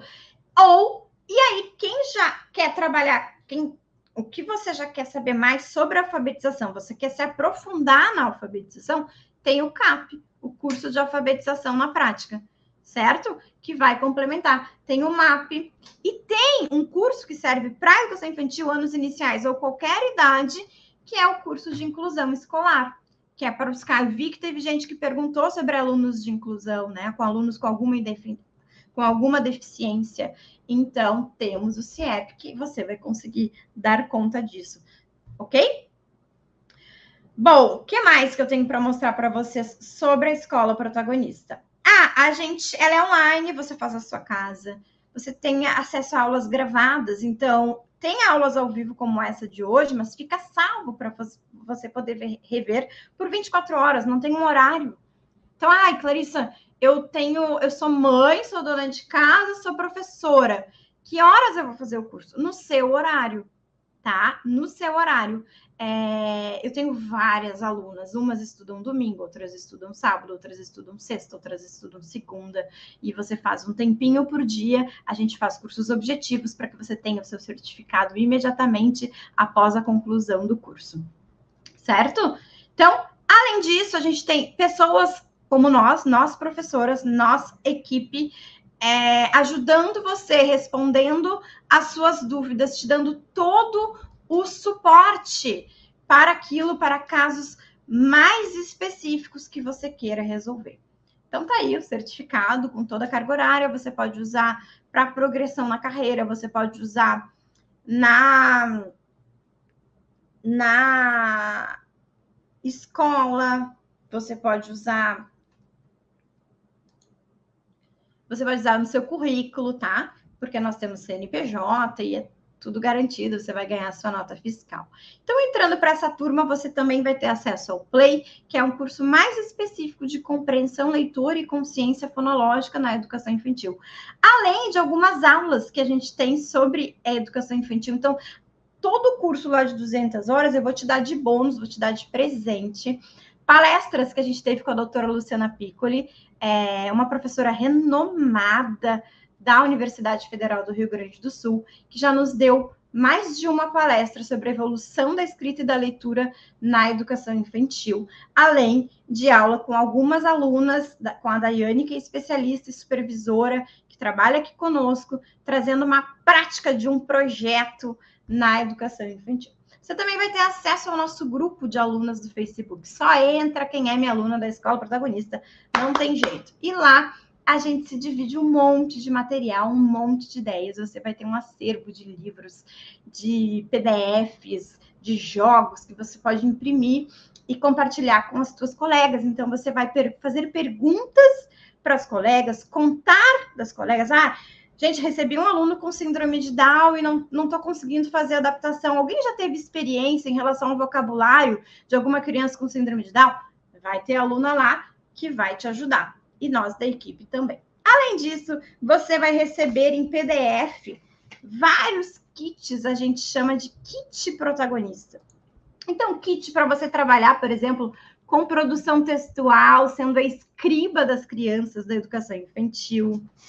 Kits, jogos, né, gente, em PDF, tá? Para você trabalhar, olha só, com consciência fonológica. Então, dependendo do número de sílabas oralmente, o número de sílabas a criança marca, tá tudo prontinho para economizar o seu tempo. Ah, eu preciso de mais tempo. Tá tudo prontinho e todo mês você vai receber um novo, tá? Aqui as crianças podem legendar com as suas hipóteses, por exemplo, essas imagens, esses kits todos em PDF, você não vai pagar nada mais por isso. Tudo está dentro da Escola Protagonista. Vocês têm que entender. O curso de Educação Infantil está dentro da Escola Protagonista, os kits estão dentro da Escola Protagonista, a comunidade está dentro da Escola Protagonista. Você só vai pagar o seu acesso à Escola Protagonista, tá? E aí vai ter acesso a tudo que você tem direito lá dentro, inclusive esse curso de Educação Infantil. Quem já saiu da Escola Protagonista, quer renovar, fala com a minha equipe que a gente conversa sobre como você pode fazer a sua renovação, tá? Mas aí não sai, eu já vi que teve gente escrevendo isso. É só vocês não saírem, porque sempre vai ter novidade. Ok? Então, para ter acesso a tudo isso, gente, o que você... Ah, a gente tem aulas ao vivo toda quinta-feira, tá? Vai ter uma aula esse mês de como é que vocês podem usar os kits da Escola Protagonista em planejamentos para a sua sala de educação infantil. Vou falar especificamente, porque às vezes tem uns kits lá de neurociência, por exemplo, que vocês podem olhar, ai, como é que eu vou fazer funções executivas na educação infantil? Eu vou te ensinar nessa live gratuita. Dentro da Escola Protagonista, você não paga mais nada por isso. Congresso, né? Professoras gostam de congresso. Então, anualmente, a gente tem congressos dentro da nossa Escola Protagonista, que é um dia inteiro de palestras com os mais renomados nomes de palestrantes do Brasil. Tivemos Arthur Gomes de Moraes recentemente. E aí... Meu Deus, eu vou enlouquecer. E aí, já alguém passou o meu slide. Eu juro que não fui eu. Alguém passou o meu slide para outra... Vocês estão me deixando louca hoje, ó. Vocês não, gurias, não vocês, alunas. A minha equipe está me enlouquecendo. Vai mais rápido, vai mais devagar. Vai mais rápido, vai mais devagar. Então, agora é o seguinte. Quem quer, quer. Quem não quer, não quer. Tudo na minha vida, eu precisei de dedicação, esforço, disciplina, comprometimento, tá? Então, gente, é o seguinte... Fica aqui comigo. Quem é dedicado? Coloca aí nos comentários. Quem é comprometido e quem quer um desconto que eu vou dar só na aula de hoje. Tá ok? Diz assim, acalma equipe, eu tô aqui, vai dar tudo certo. Então, temos o congresso, temos o kit, temos mais de 10 cursos, temos alguns encontros no Zoom para a gente trocar ideias, sabe? Trocar comentários. E temos resumos em PDF. Eu peço para mim, eu tenho uma professora de português na minha equipe que ela faz transcrições das aulas. Sabe aquelas pessoas que precisam de um resumo daquilo que eu estou falando? Então, vocês são maravilhosos. Calma, equipe, não enlouqueça a Clarissa. Isso aí, gente, obrigada, isso aí. Tá? Então... Vocês vão ter um resumo. Deixa eu mostrar para vocês o resumo. Olha só. Ai, que lindas aqui no congresso. Olha só. Então, depois que a gente faz as aulas para vocês, as aulas ao vivo, na quinta-feira, a gente entrega um resumo da aula em PDF. olha ali, ela coloca tudo que vocês podem fazer. Olha ali, nesta aula exploramos estratégias para otimizar o ambiente de aprendizagem da volta às aulas. A seguir, veja sugestões práticas com materiais que podem transformar a dinâmica. Tu recebe ali prontinho, tá? Prontinho. Porque eu sou professora e eu sei o quanto a gente quer ter mais tempo de lazer. E a gente tem Quem tá precisando de mais dinheiro aí, gente? Sou só eu que preciso de mais dinheiro. E quando eu era estagiária lá, a gente precisava mais ainda. E aí eu encontrei uma forma de ter mais dinheiro, não fora da minha área. Não assim, eu poderia... não sei muito bem o que eu poderia fazer, mas as minhas colegas vendiam roupa, elas vendiam revista da Avon, e eu sou uma que compra, sabe aquela coisa de sala de professor, que a gente compra tudo, bolinho, cupcake, tudo que aparece. Só que eu descobri que eu conseguia fazer grana extra dentro da minha área.